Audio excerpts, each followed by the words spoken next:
Hello students, good morning. So today we are going to discuss about a new chapter that is called the ground of induction. Okay?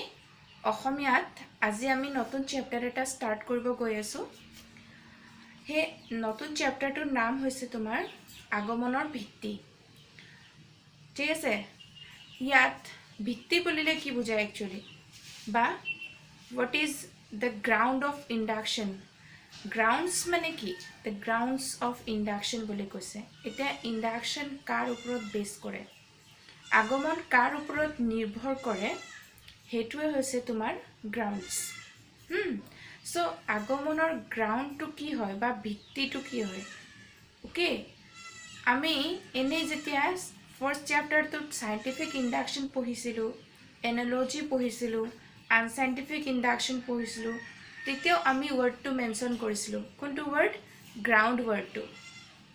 Ground word to mention কৰিছিলো আৰু তাত আমি কৈছিলো the ground of analogy is resemblance। কৈছিলো আগমনৰ মূল ভিত্তিটো কি? সাদৃশ্য অনুমান বা দুটা বস্তুৰ মাজত থকা সাদৃশ্য কৈছিলো। Okay, now scientific induction or ground to কি কৈছিলো? দুটা প্ৰিন্সিপল কৈছিলো, uniformity of nature, law of causation কৈছিলো। Next, আকৌ unscientific induction or ground কি বুলি কৈছিলো? কি কৈছিলো? mere uncontradicted experience কৈছিলো, অবাদিত অভিজ্ঞতা বুলি কৈছিলো, হয় নাই? So here once again এতিয়া কি কৈছো তোমাৰ ডাইৰেক্ট ইয়াত আমি কনসেপ্টটো গুছি গৈছো কত? আগমনৰ ভিত্তিত গুছি গৈছো। মানে grounds of induction। চেপ্টাৰটোৰ নামে হ'ল grounds of induction। So এতিয়া আগমনৰ ভিত্তি বুলিলে কি বুজায়? Grounds of induction মানে কি? What is the grounds of induction? তাত আমাৰ answer কি ওলাব জানা? answer ওলাব দুটা। এটা হৈছে formal ground, এটা হৈছে material ground। Okay? আমি অসমীয়াত তাক কওঁ আকাৰগত সত্যতা আৰু বস্তুগত সত্যতা বা আকাৰগত ভিত্তি বুলি কয়। সত্যতাটো আমাৰ এটা বেলেগ কনসেপ্ট হৈ যায় একচুয়ালি। আকাৰগত ভিত্তি আৰু বস্তুগত ভিত্তি। আগমনৰ ভিত্তি দুটা কি কি? What are the grounds of induction? তুমি কি লিখিবা? The grounds of induction are formal ground and material ground. Okay? অসমীয়াত কি লিখিবা তাক? আকাৰগত সত্যতা আৰু বস্তুগত সত্যতা। So ইয়াত আমি গম পালো যে ইন্ডাকশনৰ গ্ৰাউন্ড কেইটা আছে? দুটা আছে। ইন্ডাকশনৰ গ্ৰাউন্ড আছে দুটা। এটা আছে ফৰ্মেল গ্ৰাউন্ড, নেক্সটটো আছে মেটেৰিয়েল গ্ৰাউন্ড। So আমি এই দুইটা কনসেপ্ট ইয়াত ডিসকাস কৰিম, ফৰ্মেল গ্ৰাউন্ড আৰু material গ্ৰাউন্ডটো। So what is the main aim of induction? তাৰ আগত এটা কোৱেশ্চন এৰাইজ হয়। What is the main aim of induction? Induction or মূল মানে মুখ্য উদ্দেশ্যটো কি? তাত আমি কি লিখিম? ইন্ডাকশন বুলি ক'লে আমি গম পাও যে আমি অল এটা ডিডিউস কৰো কৰ পৰা? সামৰ পৰা, হয় নাই? আমি সাম পাৰ্টিকুলাৰ ইনস্টেন্সেস বিলাকৰ পৰা ইউনিভাৰ্সাল ৰিয়েল প্ৰপজিশন এটা এস্টাবলিশ কৰো। হেতু আছিল আমাৰ induction. Where the conclusion is always more general than the premises. Okay, so ইয়াত এতিয়া চোৱা আমি ইন্ডাকশনক যেতিয়া ডেসক্ৰাইব কৰো তেতিয়া আমাৰ মেইন থিমটো কি হয়? What is the aim of induction? The aim of induction is to establish a general real proposition. Okay, ইয়াত কি হয়? আগমনৰ মুখ্য উদ্দেশ্য কি বুলি ক'লে আমি কি লিখো? আগমনৰ মুখ্য উদ্দেশ্য হল আমাৰ এটা যথাৰ্থ হাৰ্বিক বচন প্ৰতিষ্ঠা কৰা। ওকে? কিছুমান দৃষ্টান্তৰ জৰিয়তে কিছুমান দৃষ্টান্ত সংগ্ৰহ কৰি সেই দৃষ্টান্তবিলাকৰ মাজত কিছুমান বিষয়ৰ মিল দেখি পেলাই বা কিছুমান কাৰ্যকাৰণ সম্বন্ধ প্ৰতিষ্ঠা কৰি পেলাই বা কিছুমান অবাধিত অভিজ্ঞতাৰ ওপৰত নিৰ্ভৰ কৰি পেলাই এটা যথাৰ্থ হাৰ্বিক বচন যেতিয়া প্ৰতিষ্ঠা কৰা হয় হেয়াই আছিল আমাৰ আগমন। আগমন আমি পঢ়িছো। এতিয়া আগমনৰ ভিত্তি আমি পঢ়িম।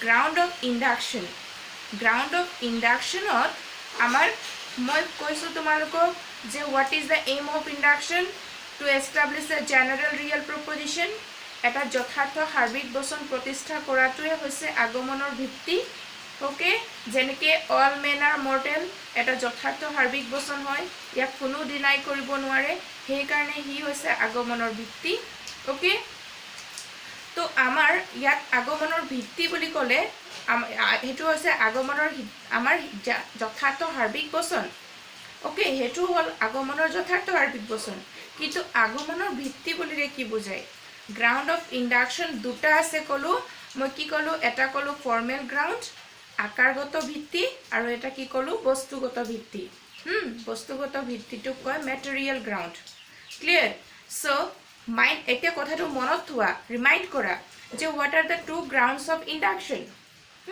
তো তুমি কোৱাৰ লগে লগে কি ক'বা there are two grounds of induction the first one is formal ground the second is material ground okay formal ground কনচেপ্টটো পঢ়িলে আমাৰ কি আহে জানা ফৰ্মেল ট্ৰুথ আহি যায় আমি ক'ত পাইছিলোঁ ফাৰ্ষ্ট ইয়েৰত পাইছিলোঁ হয় নাই ফৰ্মেল ট্ৰুথ মেটেৰিয়েল গ্ৰাউণ্ডটো পঢ়িলে মেটেৰিয়েল ট্ৰুথটো আহে একচুৱেলি মেটেৰিয়েল ৱৰ্ডটো ইউজ হৈছে যিহেতু বস্তুগত সেইকাৰণে মেটেৰিয়েল ট্ৰুথৰ কনচেপ্টটো আহে যিটো অলৰেডি আমি ফাৰ্ষ্ট ইয়েৰত পঢ়িছোঁ চ' ফৰ্মেল ট্ৰুথটো কি আছিলে তাত যিটো ছেল্ফ এভিডিয়েণ্ট হয় যিটো ফ্ৰীডম ফ্ৰম ছেল্ফ কণ্ট্ৰাডিক্টৰী হয় সেইটো আমাৰ কি আছিলে ফৰ্মেল ট্ৰুথ আছিলে যিটো স্বতঃসিদ্ধ হয় যাক কোনো ডিনাই কৰিব নোৱাৰে হয় নাই সেইবিলাক কি আছিলে আমাৰ ফৰ্মেল ট্ৰুথ আছিলে যেনেকৈ ৰাউণ্ড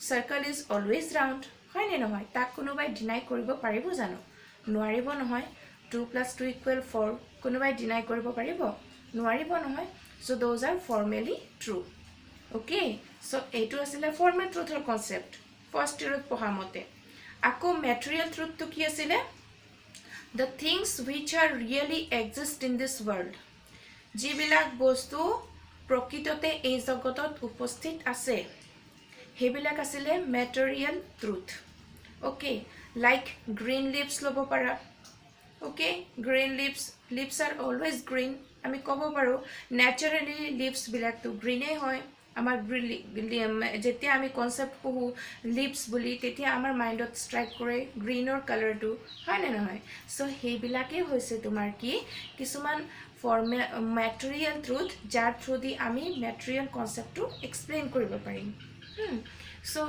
আহিলে মনত অকণমান ফাৰ্ষ্ট ইয়েৰৰ কনচেপ্টটো ফৰ্মেল ট্ৰুথ আৰু মেটেৰিয়েল ট্ৰুথটো যিটো আমাৰ আকাৰগত সত্যতা বস্তুগত সত্যতা এতিয়া যে আকাৰগত সত্যতাত যে এটা এক্সাম্পল আছিলে তাত golden mountain is there any existence of golden mountain in this world তোমালোকে এনচাৰ দিবা ন' বুলি ৱাই কাৰণ আমি তাৰ ফৰ্ম বনাব পাৰোঁ মাইণ্ডত বিকজ গল্ড এক্সিষ্ট কৰে মাউণ্টেইন এক্সিষ্ট কৰে দুইটাক কম্বাইন কৰি পেলাই গল্ডেন মাউণ্টেইনৰ কনচেপ্ট বনাব পাৰোঁ কিন্তু সেইটো মেটেৰিয়েলি ট্ৰু নহয় সেইটো কেতিয়াও মেটেৰিয়েলি ট্ৰু নহয় চ' সেইকাৰণে আমি কি কৰিব পাৰিম যে যিটো বস্তু ফৰ্মেলি ট্ৰু হয় সেইটো মেটেৰিয়েলি ট্ৰু নহ'বও পাৰে কিন্তু যিটো বস্তু মেটেৰিয়েলি ট্ৰু হয় সেইটো ফৰ্মেলি ট্ৰু হ'বই লাগিব সেনেকুৱা কিছুমান কনচেপ্ট পাইছিলোঁ চ' ইয়াত আমাৰ পঢ়িবলৈ পাইছোঁ ফৰ্মেল গ্ৰাউণ্ড আৰু মেটেৰিয়েল গ্ৰাউণ্ড এতিয়া ফৰ্মেল গ্ৰাউণ্ডত যিটো কনক্লুজনত অ'কে প্ৰিমাইচেছবিলাকে আৰু কনক্লুজন যিটো প্ৰিমাইচেছবিলাকৰ পৰা ডিডিউচ হয় সেইবিলাকে যদি এগ্ৰিগেট গোটেই হোল আগমনটো বা তোমাৰ ইণ্ডাকশ্যনটো গেৰাণ্টি দিয়ে কি বুলি তাৰ ফৰ্মটো কি কৰি ৰাখিবৰ কাৰণে ৰান কৰি ৰাখিবৰ কাৰণে সেইটোক কয় তোমাৰ ফৰ্মেল গ্ৰাউণ্ড মানে তুমি এটা ছাপ'জ তুমি এটা আৰ্গুমেণ্ট বনালা যদি কোনোবা প্ৰিমাইচেছ আৰু কনক্লুজনে তোমাক গেৰাণ্টি দিছে কি গেৰাণ্টি দিছে ফৰ্মেল ট্ৰুথটো মানে মেইনটেইন কৰিবৰ কাৰণে সেইটো হৈছে ফৰ্মেল গ্ৰাউণ্ড লাইক তুমি এতিয়া এটা আৰ্গুমেণ্ট বনালা য'ত নেকি দুটা প্ৰিমাইচ আছে আৰু এটা কনক্লুজন আছে তো হ'ল এটা কি হৈ গ'ল এইটো আৰ্গুমেণ্ট হৈ গ'ল হল সো হে আৰ্গুমেন্টটো যদি ফৰ্মালি ট্ৰু হয় তেতিয়া তাৰ ফৰ্মাল ট্ৰুথটো আছে বুলি কম আৰু যদি ম্যাটেৰিয়েলি ট্ৰু হয় তাৰ ম্যাটেৰিয়েল ট্ৰুথটো আছে বুলি কম ওকে ইমান দূৰলৈকে যাব নালাগে বাৰু তোমালোকে জাস্ট এটা কনসেপ্ট মনত থোৱা যে ফৰ্মাল ট্ৰুথ আৰু ম্যাটেৰিয়েল ট্ৰুথ দুটা আছে আৰু গ্ৰাউন্ড কেটা আছে ওয়ান্স अगेन according to ইন্ডাকশনৰ গ্ৰাউন্ড কেটা আছে দুটা আছে কি এটা আছে ফৰ্মাল গ্ৰাউন্ড আৰু এটা আছে ম্যাটেৰিয়েল গ্ৰাউন্ড যাক অসমীয়াত কয় প্ৰথমটোক কয় আকাৰগত ভিত্তি সেকেন্ডটোক কয় বস্তুগত ভিত্তি এতিয়া আকাৰগত ভিত্তি যেতিয়া ডিসকাস কৰো তেতিয়া আমাৰ দুটা আকৌ কি ওলাই তাৰ ডিভিজন ওলাই ওকে দুটা ডিভিজন ওলাই হে ডিভিজন দুটা কি কিছোৱা ফাৰ্স্ট ডিভিজন টু হৈছে ল অফ ইউনিফৰ্মিটি অফ নেচাৰ আৰু সেকেন্ড টু হৈছে ল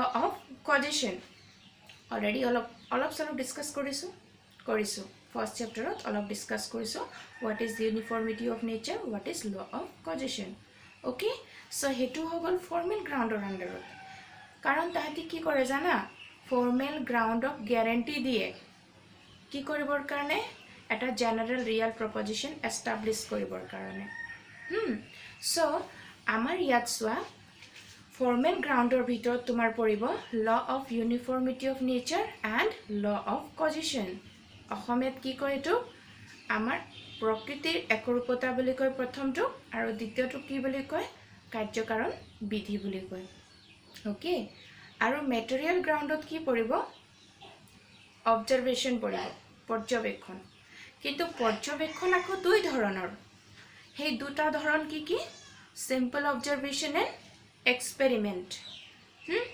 এতিয়া সোৱা সিম্পল অবজাৰভেশন এন্ড এক্সপেৰিমেন্ট বুলি কৈছে সিম্পল অবজাৰভেশনটোক অসমীয়াত কয় সৰল নিৰীক্ষণ আৰু এক্সপেৰিমেন্টটোক অসমীয়াত কয় পৰীক্ষণ হ'ব ওকে সো সিম্পল অবজাৰভেশন আৰু এক্সপেৰিমেন্ট হে দুটা হৈছে তোমাৰ ম্যাটেৰিয়েল গ্ৰাউন্ডস অফ ইন্ডাকশন কিন্তু তুমি তাৰ আগত মনত থব লাগিব যে ম্যাটেৰিয়েল গ্ৰাউন্ডটোত তোমাৰ অবজাৰভেশন বুলি কয় মানে তাৰ কাইন্ড হিচাপে অবজাৰভেশনটোক লৈছে ম্যাটেৰিয়েল গ্ৰাউন্ডটোক ডিভিজন কৰোতে অবজাৰভেশন পাইছো পৰ্যবেক্ষণ পাইছো কিন্তু হে পৰ্যবেক্ষণটো ডিভিজন কৰোতে আমি কি পাইছো এটা পাইছো সিম্পল অবজাৰভেশন এটা পাইছো এক্সপেৰিমেন্ট তুমি ডাইৰেক্ট যদি সিম্পল অবজাৰভেশন আৰু এক্সপেৰিমেন্ট লিখি দিয়া তেতিয়া ভুল হ'ব তাৰ আগত তুমি কি লিখিব লাগিব ম্যাটেৰিয়েল গ্ৰাউন্ডছত লিখিব লাগিব অবজাৰভেশন তেতিয়া তুমি অবজাৰভেশনক ডিভাইড কৰিবা আৰু লিখিবা সিম্পল অবজারভেশন এন্ড এক্সপেরিমেন্ট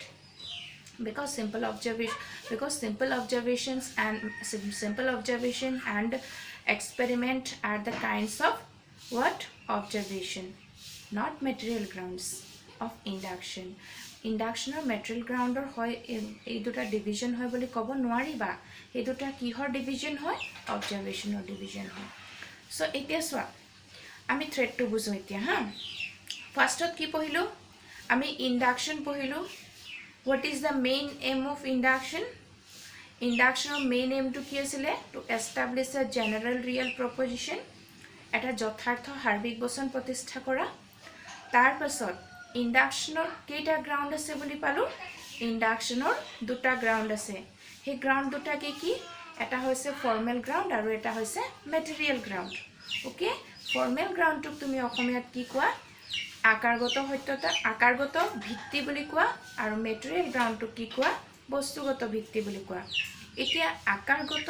ভিত্তিটো যেতিয়া তুমি এক্সপ্লেইন কৰিবলৈ যোৱা তেতিয়া আকৌ তাত দুটা দুটা লজৰ ডিভিজন হৈ যায় ওকে দুটা লজ হে লজ দুটা কি ফার্স্ট লটো আছে তোমাৰ the law of uniformity of nature second law to আছে তোমাৰ law of causation মই কৈছিলো তোমালোকক ফাৰ্স্ট চ্যাপ্টাৰ টু পঢ়াওতে যে তোমালোকে second চ্যাপ্টাৰত what is uniformity of nature what is law of causation হে কনসেপ্ট বিলাক ভালকে পাবা কৈছিলো yes এইটো চ্যাপ্টাৰত আমাৰ কি আছে গুটে হোল কনসেপ্টটো আছে কাৰ আছে ইউনিফৰ্মিটি অফ নেচাৰৰ আছে ল অফ কজেশনৰ আছে ওকে ইয়াত ডিভিজন তাৰ ডেফিনিশনস আছে এক্সাম্পলস আছে তাৰ গুটে হোল ডেসক্ৰিপশনস আছে সো ইয়াত সোৱা law of uniformity of nature, law of causation, তোমাৰ অসমীয়াত প্ৰকৃতিৰ একৰূপতা বিধি, কাৰ্যকাৰণ বিধি, এই দুটা বিধি আমি পালোঁ।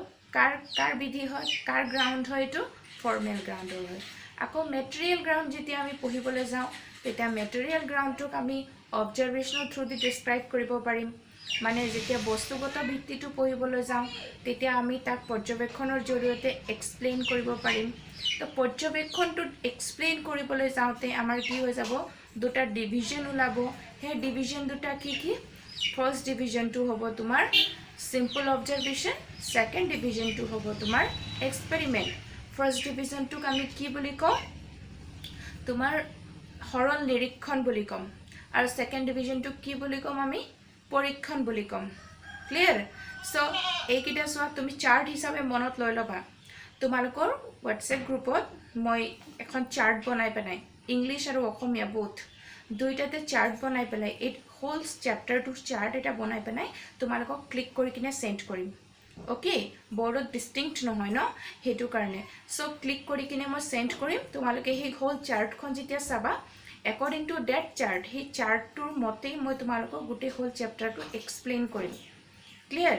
চ' ইয়াত আমি আজি আগমনৰ ভিত্তি বুলিয়ে পালোঁ, আৰু আগমনৰ ভিত্তি কি কি আছে সেইবিলাক আমি পালোঁ, কিন্তু এক্সপ্লেইন কৰিবলৈ যোৱা নাই এতিয়ালৈকে। এক্সপ্লেইন আমি নেক্সট ক্লাছত কৰিম। কিন্তু তাৰ আগত আমি মনত থ'ম যে আগমন কি হয়, আগমনৰ ভিত্তি কি কেইটা আছে, আৰু সেই ভিত্তিকেইটা কি কি, সেইকেইটা আমাৰ মনত থাকিলে তোমালোকক চাৰ্টখন যেতিয়া মই চেণ্ড কৰিম ভালকৈ চাবা, আৰু একৰ্ডিং টু ডেট চাৰ্ট আমি সেই ধুনীয়াকৈ ডিভিজনছবিলাক এক্সপ্লেইন কৰি কৈ থাকিম। ক্লিয়াৰ? হ'ব? তো ঠিক আছে, আজিলৈ ভিডিঅ'টো হ'ব। Okay, bye bye, take care students.